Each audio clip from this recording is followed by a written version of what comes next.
Hey guys, this is Depalork here, and just doing a video to update you guys on what I've been doing just recently. I was asked by a friend, or basically commissioned by a friend, to do a tabletop worth of hill terrain for his table at home. So I'm just going to go over basically the processes that I went through.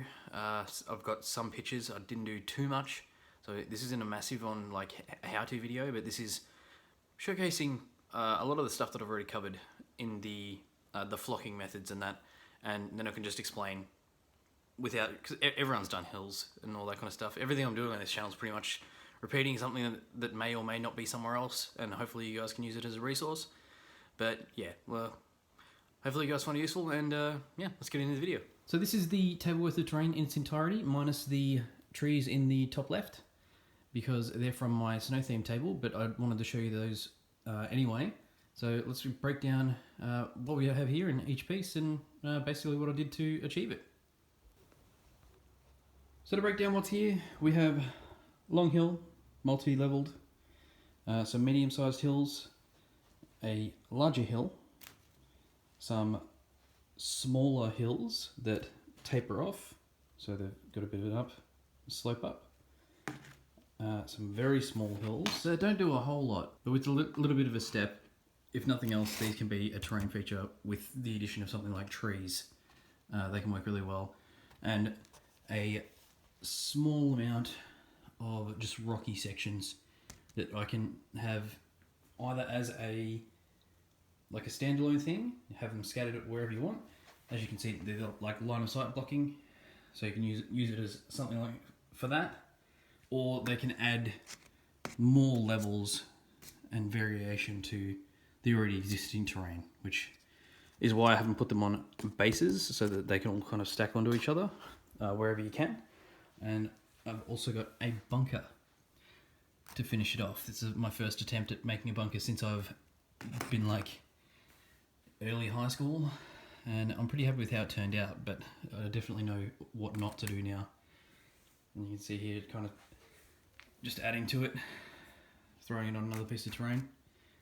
But yeah, the weird boy here, this is my Depalork weird boy, kit bash, spewing wire energy, insanely cool.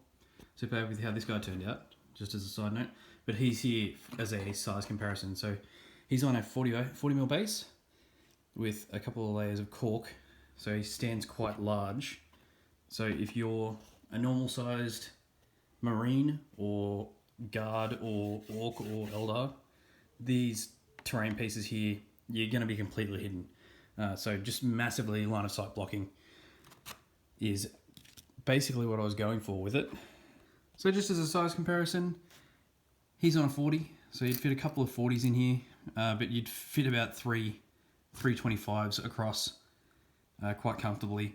You're not going to fit anything too huge in the bunker. It's not what it's intended for, but with the lid, it's definitely a cool piece of terrain. Just showcasing the flocking techniques that I have used.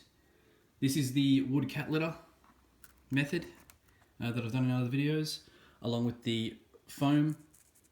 So this is the flock style foam that I was talking about, and then I've also got the clumping that I did a video on. But just touching on really quickly the little variations in colors. So with the blue, and I've got, where are they? Some pink. Now it's just outrageous colors imitating flowers basically. And from a distance, you can see here, it does it quite well. So I'm very happy with that. The variation in tones that you can see is obviously variations in colors of flocking. So you hit it with your green, and then you hit it with like patches of PVA, and then adding a different color. This also gives it a little bit more variation in the texture that it ends up having, which is really cool. And then where it gets darker again in sections, so here's a good example, is I've hit it with a wash in a section here too. So a lot of variation. It looks a lot more realistic that way. But as I've said, super happy with how it's all turned out. The friend of mine that I actually built it for, we played on it just on the weekend past, and yeah, he was super keen with how it all turned out as well. So just touching on how it actually happened, or how I actually put it together, using my hot wire cutter, or my home foam cutting factory that I built. I'll put in the description the link to I think it's King of Random is the video that I went for to actually build it. But using that is how I got these nice clean cuts, cutting my foam. So this is just expanded styrofoam. So super low quality foam that, as long as it's cut really clean, can still look pretty damn good for what it is. So hitting it all with a base coat of black mixed with PVA. I basically did the undercoat. Gives a little bit more protection to it, also adding to the longevity. I'll hopefully have some pictures up as I'm doing this. After hitting it with the black, I hit it with a grey. So the first layer of grey that was here, I did it over the whole lot of it. And then after the grey, on the top levels where the green is, or where the flocking is a dark green that you can see shining through in some sections, but it's kind of deliberate, because I knew I was going to be lightly flocking in some areas, and it's just, again, adding to the variation in colours. So it all worked out fine. So you hit it with the dark green, and then you flock it.